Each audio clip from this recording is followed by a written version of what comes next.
يمكن أنا منذ زمن بعيد أخذت على عاتقي إني بعيد كل البعد عن إني أنا أسيء لحد أو أدخل في معارك شخصية، أو ممكن أكون باخوض معركة بلسان حد أو لحساب حد. ولكن في الآونة الأخيرة ناس كتير بتكلمني على بعض الفيديوهات اللي أنا بعملها، سواء الطويل منها أو القصير، والخاصة برئيس تحرير مجلة رياضية كبيرة وكروية تتبع مؤسسة عملاقة، وفي نفس الوقت هو يرأس تحرير برنامج كبير في المتحدة. طبعا هو ومعاه صحفي وعضو نقابة صحفيين ينتمي إلى هذه المؤسسة الكبيرة، زملاء. فالاثنين متورطين في سرقة مال عام، وهذا المال العام متورطين في سرقته في نادي كبير ونادي شهير، ونادي خرج منه الكابتن محمود الخطيب في يوم من الأيام. السبب ان انا مش عايز اقول اسماء، ان انا حريص على اسرهم وعلى عائلتهم، ولكن تجاوزهم اليومي خلاهم يظنوا ان ممكن يكون في حد زائقني، وما كنت اتمنى ان اقول ذلك. يعني هذا الحرامي اللص ولد يعني مخنث، مش راجل. لانه لو راجل انا نفسه بس يقول اسامي الناس اللي بيتكلم عنها او اسمي صراحه، انا كده اعرف ارد عليه باسمه. لكن انا حرصا على فكره، حرصا عليه، على عياله، على بناته، على اللبس اللي بيلبسه. ما هو اي حرامي تلاقيه شيك قوي، وممكن تلاقيه خير قوي، فممكن تلاقي ناس بتثني عليها وفي الاخر تلاقيه تاجر مخدرات، زي ما بتشوف بالافلام بالظبط. احنا اللي بيحصل في هذا النادي الشهير من الاتنين دول كده. يعني حتى بيكلموا بعض الزملاء ويقولوا لهم احنا مظلومين، وقفوا معانا، اكتبوا لنا. الناس بتيجي تكتب بوست او تساند بخبر او معلومه، تروح لهم المستندات، يروحوا يقول لك يا جماعه يعني ما كناش نتمنى ان الموضوع المعفن ده يظهر بالشكل ده. النهارده هو بيقول ايه؟ يعني بيرمي على احد المسؤولين، بيقول له بختار الابواق اللي تتكلم بلسانك لما تعوز حد يتكلم. لا، عايز اقول لك على حاجه، بس عايز اقول له على حاجه. هو يعني اسمه المدردش، الناس عارفاه، والتاني اسمه الاصفر. حراميه رسمي، حراميه رسمي. وهيتحبسوا، خلي بالك، لان خلي بالك المدردش هيروح محرض ومدافع عن حرامي، لكن الاصفر ده محبوس محبوس. يعني حتى لو في امل في التاني، التاني ده اللي هو صاحبه محبوس محبوس. انا عارف بقول لك ايه، محبوس محبوس والله العظيم. وانا عارف بقول ايه باذن الله، يعني لان يعني امور مرعبه. انا استحي اقولها لكم عشان عيالهم، لانهم دول بص فجروا وتغولوا وتوغلوا ولم يتقوا الله. كون ان هو بيقول يا ابني انت اتفه، يا دي انت اللي بتقول بتقول بيخاطب احد المسؤولين ظانا انه زيقني عليها. يا ابني انت اتفه واقل واسفل وادنى واقذر من ان حد يزقني عليك. ده انا ما برضاش اعطل نفسي واتكلم عنك اكتر من كام دقيقه، لانك اتفه من ان اديلك اكتر من كده من الوقت. يعني انت حرامي، ايوه، بستخدم الفاظ خارجه وانا بتكلم عليك لانك حرامي، وده انا يعني طبع لغيته من حياتي.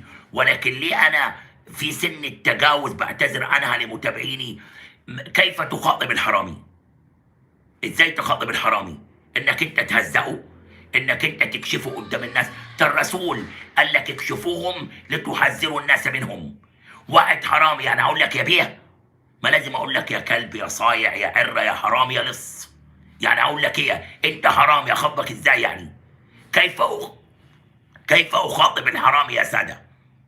كيف اخاطب الحرامي؟ ناس سرقت نادي وجابت لعيبه على الورق، والنيابه اثبتت سرقه مال عام، راحوا عملوا شكاوى ضد النادي، فالاتهام كده موجه. قال لك ايه الاتهام؟ حصول على مال عام بطرق غير مشروعه، ومحاوله التدليس والصاق التهم بالغير. التهمه كده يعني، حتى الشكوى الاصفر اللي هو حاططها على صفحته يا متصنفه كده، وهيتقبض عليه قريب. انا عارف بقول لك ايه، انا مش عايز ادوس في المعلومات دي، ولكن تخيل انت واحد الاصفر ده راح اشتكى، ناس تتبلى عليها، فالنيابه وهي بتحقق اكتشفت انه هو الحرامي. بعد تحقيقات مطوله كان الموضوع وصل لاكثر من 2000 ورقه. فيحصل ايه في النهايه؟ التهمه اللي هتتوجه ليه حضرتك، وانا عارف بقول لك ايه من واقع الورق، راجل سرق مال عام ثم اراد انه يلصق التهمه بالاخرين في الشكوى اللي هو مقدمها. زي واخد بالك انت، دي حلقه اخر السنه وكنا عايزين نطلع منها بسلم وتسامح، ولكن ماذا نفعل عندما تجبر على انك انت تنظف المجتمع من حراميه؟ يعني الواد اللي هو شغال رئيس تحرير في المتحده، واخد بالك انت، شوف لبسه وشياكته والنضاره والكلام ده كله. تخيل لما تعرف ان هو بيدافع عن حرامي كان بيقسم معاه وهو لص زيه، ويجي يقول لك ايه، ابقى اختار اللي يتكلموا عنك، ما تختارش الجرابيع. ما هو لازم، انا على فكره فعلا لازم اخاطبك باسلوب الجرابيع. يعني انت بني ادم، حد يخاطبك باحترام؟ يعني لازم انزل لمستوى الجرابيع والسوقه علشان اعرف اخاطب الحراميه اللي زيك. ده تعمد، خلي بالك. يعني انا دارس علم اللغه وحافظ الفيه ابن مالك وحافظ للقران وراجل بعشق البلاغه. انا متعمد انزل بمستوى الحوار الى ادناه، لان اللي زيك ما ينفعك معاه غير الحوار المتدني، لانك حرامي. كيف يخاطب الحرامي الا بضرب الاحذيه؟ إذا وجدتموه فاضربوه بالأحذية. اوعى يغركم منظره، ولا البدلة اللي بيلبسها، ولا الأونطة اللي هو فيها. كم من بدل بالداري أمثالهما من الحرامية. فتخيل أنت حضرتك يا ابني، أنت أدفع بكتير والله من إن يا ابني أنت يعني أقل حاجة أنت وهو كالصرصارين يدوسهم أي حد بالجزم.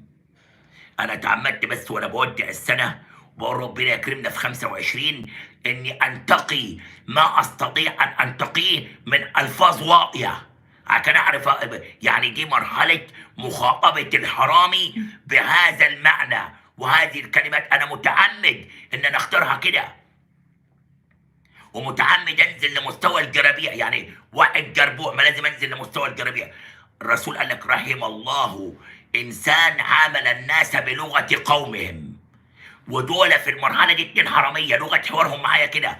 لكن انتظروا مني حلقه بالمستندات وبالاسماء. صدقوني لا تبلي، وبدعي من ربنا الا اكون ظالم ابدا. بالمستندات ورقه ورقه وبوست بوست كتبوه ورد كلمه كلمه. ولكن كما قيل في علم البلاغه لكل مقام مقال. انا بالنسبه لهم استاذ ابوهم في المهنه، فلا يجبرني احد كيف اتحدث، ولا احد يخليني اختار التوقيت اللي اطلع فيه ورقي واتكلم امتى. وقت الحوار المهذب الذي ساخاطب به رئيس مجلس اداره المتحده ورئيس المجلس الاعلى للاعلام ووزير الشباب والرياضه والمسؤولين عن الصحافه والهيئه الوطنيه للصحافه، وقته جاي. ولكن انا من اختاره، لاني ما اقدرش اتغول على تحقيقات النيابه العامه.